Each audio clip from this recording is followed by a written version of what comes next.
A música popular possui um modo de produção onde o arranjo exerce um papel fundamental ao organizar as performances das obras desse universo. É certo dizer que, em um entendimento possível e compartilhado por alguns pesquisadores da área, nenhuma obra popular pode prescindir de um arranjo a fim de manifestar sua existência de fato no campo aural. Seja via arranjos pré-determinados pela figura do arranjador, ou via arranjos criados coletivamente de forma espontânea, é raro encontrar performances ou gravações que não possuam em si as marcas desse processo de gênese e elaboração musical chamado arranjo. O termo, que foi tendo seu sentido atual dentro do universo da música popular, construído desde o início do século XX, ainda suscita interpretações nebulosas, principalmente por designar uma área do fazer musical que apresenta múltiplas interfaces com outras áreas como a composição, orquestração, transcrição e performance.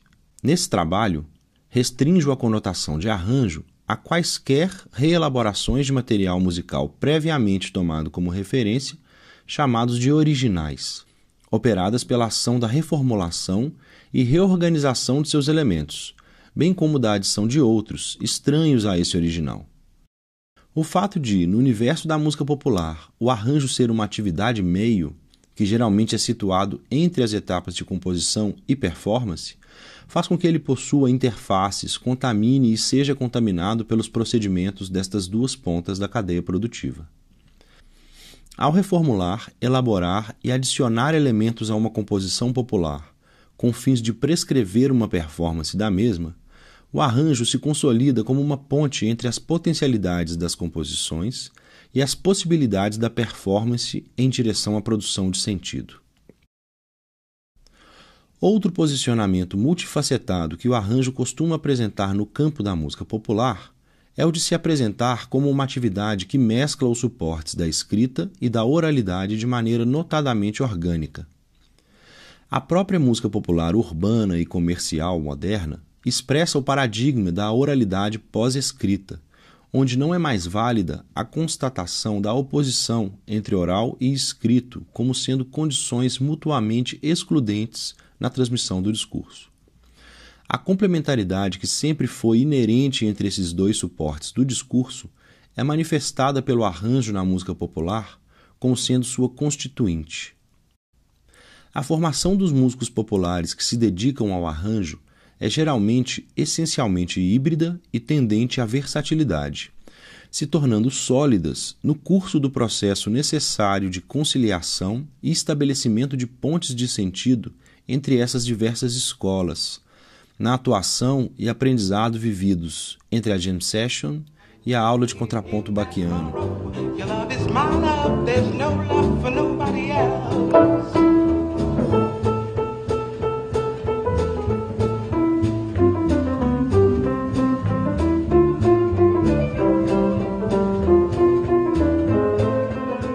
Entre a roda de choro e a orquestra sinfônica.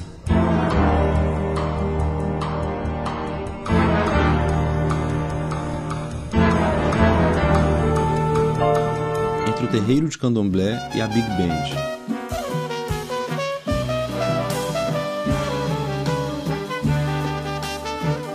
Creio ser essa uma verdade para todos os músicos inseridos nesse meio, guardadas as especificidades de lugar e época, desde os que se formaram predominantemente em instituições escolares formais, passando pelos que tiveram a maior parte de suas formações em ambientes não formais, chegando até mesmo nos que passaram a maior parte realizando estudos por métodos próprios, os chamados autodidatas. Propomos essa reflexão com fins a contribuir com o pensamento que defende a dissolução da ideia comum de que a música popular seria menos dependente da leitura escrita ou fosse essencialmente ligada apenas à oralidade. Os músicos desse universo, principalmente no tocante aos arranjadores, geralmente não são restritos a ele. Possuem conhecimento acerca das músicas de outras culturas, têm a partitura como ferramenta cada vez mais democratizada e articulam esse conhecimento com a prática comum de seu universo de proceder no ensino e estudo por imitação e passagem oral de seus modos de fazer. A partir disso, o arranjo pode ser visto como dotado de uma força de comunicação cada vez maior ao ser capaz de trabalhar a mescla de elementos fixáveis e não fixáveis na partitura para a construção de discursos mais fortemente significantes, gerando a possibilidade de ligações entre elementos oriundos de diferentes universos musicais, potencializando a capacidade do arranjo de servir como catalisador de processos de hibridismo e fundação de novos gêneros. No que tange a relação entre o arranjo e o material musical que é submetido à sua ação, invocamos aqui a discussão levantada por Paulo Aragão e desenvolvida por Hermilson Garcia do Nascimento quanto à noção de original em música popular, que se mostra fugidia e instigante para o entendimento do papel do arranjo como vetor de desenvolvimento da linguagem na música popular. Observamos que, em geral, há, no senso comum, uma confortável assimilação do que representa um original em música popular. Porém, os elementos que o compõem e o fazem reconhecível como obra individualizada acabam por ser difíceis de se definir mais profundamente. Ora, vejamos. Na tradição da música de concerto europeia e seus derivados, a partitura é alçada à condição de registro original de uma obra, servindo como documento do máximo possível de prescrições de uma performance musical que possam se aproximar das intenções originais do compositor, que até certa época foi tendo sua figura praticamente divinizada pela crítica musical, como sendo o detentor da criação da linguagem musical. Visão notadamente enviesada e datada, que enxergava o intérprete como um mero executante acriativo das obras desse universo. Em contrapartida, na música popular, a maioria de seus compositores, até os dias de hoje, não tem a partitura como suporte para registro de suas intenções originais, mas sim, na oralidade, o maior depositário das obras que cria. Mas o que então definiria a composição desse original enquanto tal? O que mantém suas ligações atômicas em conformidade, que nos deixa ver sua individuação e nos permite o enxergar como obra? Paulo Aragão, em sua dissertação de mestrado intitulada Pixinguinha e a Gênese do Arranjo Musical Brasileiro, nos oferece a seguinte reflexão. Na música popular, o reconhecimento de uma instância de representação do original é certamente bem mais difícil. O que poderia defini-la? Uma partitura? A primeira gravação de uma obra? A versão apresentada em uma primeira execução? Mais do que isso, seria possível destacar os elementos constituintes dessa instância de representação, elementos que configurariam o original de uma obra? Poderíamos supor que a música popular comercial tem na melodia um elemento considerado como constituinte do original na maior parte das vezes. Para além da melodia, porém, a análise se torna ainda mais difícil. Que outros elementos poderiam fazer parte do original? Uma harmonização? Uma levada? A partir dessa reflexão, Aragão propõe uma visão em que o original em música popular apresentaria uma condição de virtualidade.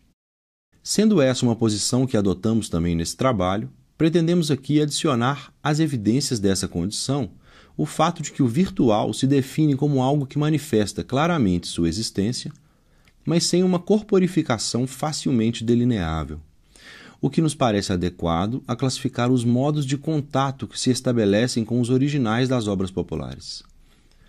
Além do mais, articulamos essa noção com as colocações de Nascimento, quando ele aponta que o original pode ser percebido não como um mito da primeira vez, e sim como sentimento compartilhado proveniente da experiência com a obra.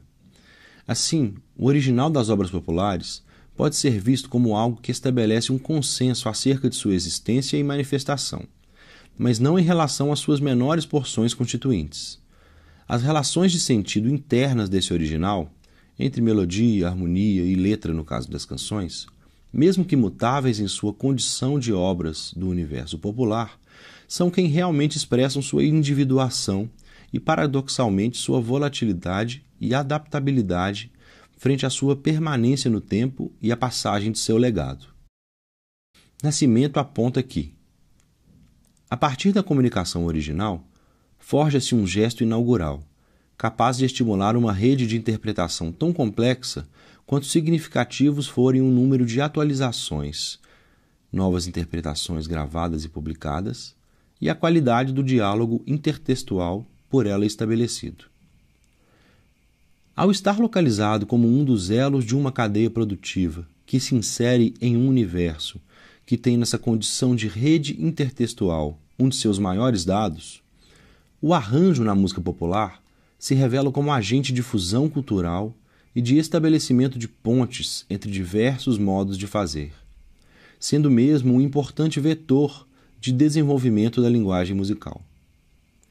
O gesto do arranjador nesse universo se configura como algo entre a composição e a performance. Como afirma Peter Zend, o arranjo tem como principal função a assinatura da escuta de uma obra, ou seja, a do próprio arranjador. Acrescentamos aqui que podemos enxergar essa função como sendo a da composição de uma performance, revelando ainda mais seu posicionamento entre mundos. De acordo com as noções de dialogismo de Bakhtin, podemos ainda ver o gesto do arranjador como uma forma composicional de dialogismo, de apropriação do discurso alheio em direção a uma nova produção de sentido, noções a serem melhor esmiuçadas em trabalhos futuros, mas que deixam a semente para um olhar sobre as origens desse gesto e dos alcances simbólicos e sensíveis que ele certamente se faz sentir no meio musical.